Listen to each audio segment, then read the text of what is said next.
mahasiswa, perkenalkan nama saya Muhammad Fajar Aldiansa dari kelas 11-1. Di vlog ini saya sebagai host. Halo, saya Dede Faridwan, saya pembicara kedua. Halo, saya Naila Salsabila, saya sebagai pembicara ketiga. Halo, saya Diva Akhila Nuryanti, saya sebagai pembicara keempat. Halo, saya Bumaira Syabina, saya sebagai kameramen. Dan saya Dunia Deltami sebagai editor.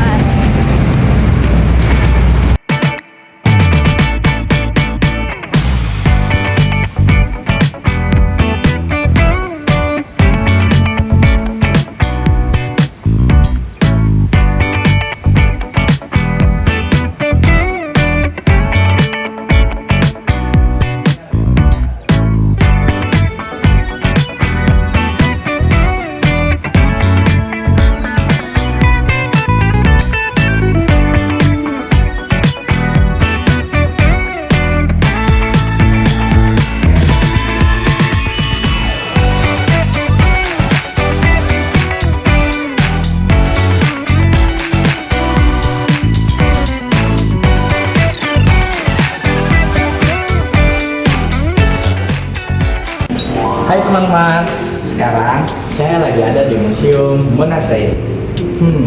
Ada apa aja ya di museum ini? Ayo ikuti saya untuk mengetahui apa saja yang ada di sini. Di sini terdapat 3 zona, yaitu zona flora fauna, rempah-rempah, dan perkembangan zaman manusia. Buat yang pertama, flora fauna akan dijelaskan oleh teman saya.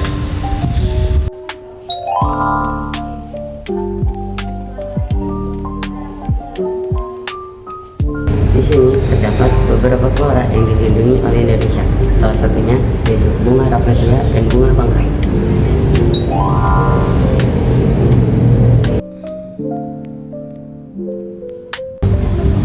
Bunga rafflesia termasuk tumbuhan parasit sejati yang tidak berakar, berbatang, dan berdaun.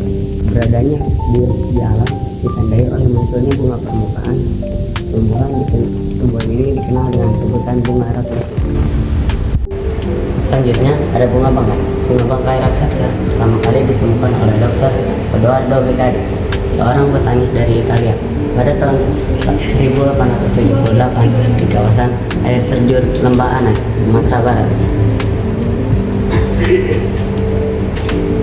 Selanjutnya ada beberapa hewan yang dilindungi oleh Indonesia, salah satunya beruang madu. Beruang madu memiliki ukuran badan terkecil dari beruang-beruang yang ada di belahan bumi manapun. Habitat beruang madu di daerah hutan hujan tropis Asia Tenggara. Dan selanjutnya ada harimau Sumatera. Harimau Sumatera merupakan salah satu dari 6 subspesies harimau yang masih bertahan hidup hingga saat ini. Habitatnya di Pulau Sumatera. Populasi pada tahun 2018 diperkirakan berjumlah 400-500 ekor.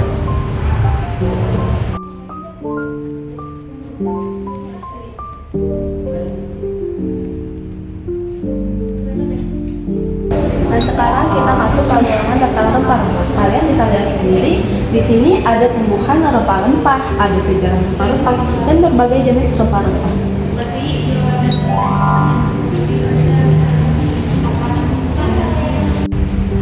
Ini sejarah tentang rempah-rempah dari sebelum Masehi dan sampai Masehi. Nah, bahan obat dan rempah-rempah juga dari sini, dari kayu angin, kembang lawang, daun tawas, dan ulet-ulet.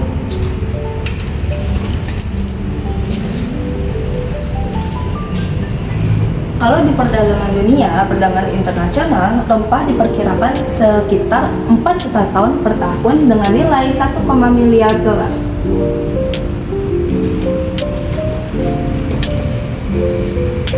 Di sini juga ada dunia rempah-rempah.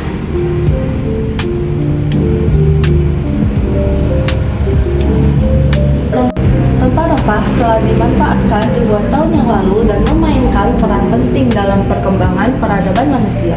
Selain itu, rempah-rempah memiliki potensi yang luar biasa karena rasa dan khasiatnya, sehingga menjadi komoditas perdagangan di seluruh dunia.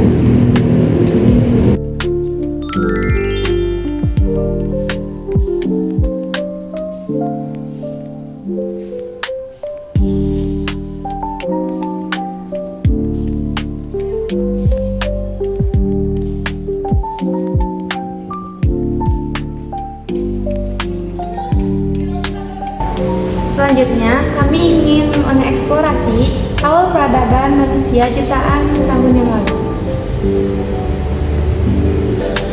Awal peradaban manusia jutaan tahun yang lalu. Manusia adalah satu-satunya makhluk yang tidak pernah meninggalkan rumah ekologisnya. Mereka membutuhkan udara untuk bernafas, air untuk minum, dan makanan yang cocok. Penguasaan teknologi tentang tempat tinggal, api, dan pakaianlah yang memungkinkan mereka hidup dan berkembang hingga saat ini.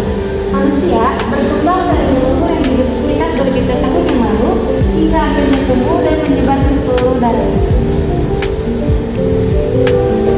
Nah, di Museum Munasain juga kita bisa merasakan seperti kembali ke masa lalu. Nggak percaya? Check it out.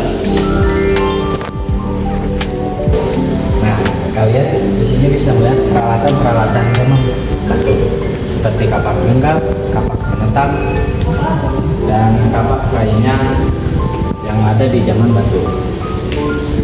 Lanjut ke zaman pertengahan. Nah, di zaman ini sudah mulai berubah, seperti alat tangkap ikan, sumpit untuk berburu ikan, dan tombak.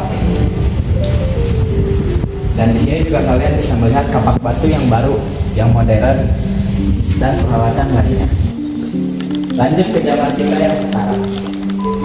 Di sini banyak peralatan tradisional yang ada pada saat zaman sekarang, seperti piceng, panom nih untuk membuka buah, dan yang lain-lain.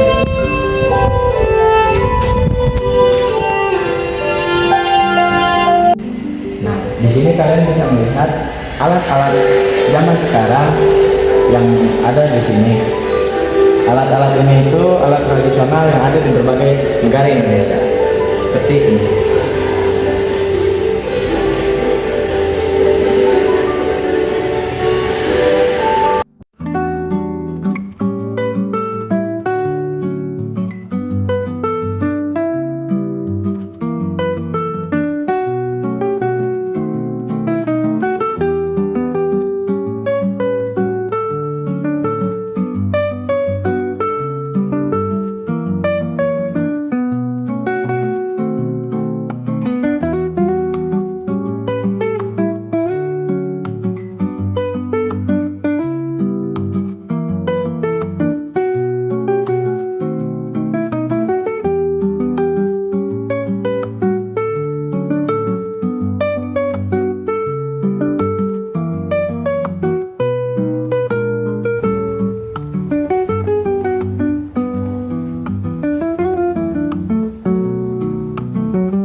Di sini kita akan mewawancarai pegawai ya Pak, yang ada di museum ini.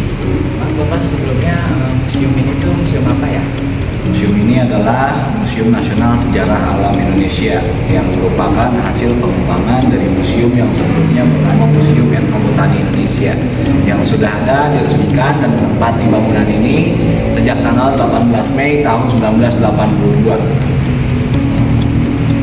Lalu di sini ada apa aja ya Pak?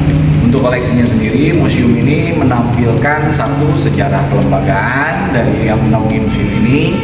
Yang kedua ada koleksi taksiderminya atau awetan binatang, dan juga ada koleksi herbarium serta koleksi etnobotani atau pemanfaatan tumbuhan dari beberapa suku yang ada di Indonesia.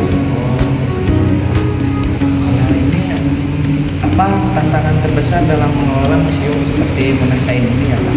Tantangannya sih meningkatkan jumlah pengunjung dan meningkatkan antusiasme dari pengunjung berupa apa yang merupakan masyarakat umum yang memang belum aware atau belum sadar kalau mengunjungi museum itu banyak manfaatnya, terutama masyarakat di kalangan generasi yang saat ini masih muda. Lalu seberapa pentingnya sih Pak bagi generasi muda mengenal isi museum ini? Tentu sangat penting karena museum ini boleh dibilang mesin waktu. Kalian bisa mengetahui apa yang dilakukan masyarakat dulu dan apa yang akan nanti dilakukan oleh masyarakat yang akan datang, serta tentu saja menambah wawasan kebangsaan dan juga wawasan tentang ilmu pengetahuan juga untuk pengunjung itu. Oke, baik segitu saja yang bisa saya sampaikan, yang bisa saya tanyakan Pak. Ya. Terima kasih. Cukup, semoga membantu ya. Siapa? Ya, baik, begitu saja yang bisa saya tanyakan kepada Bapak ini. Cukup sekian. Wassalamualaikum warahmatullahi wabarakatuh.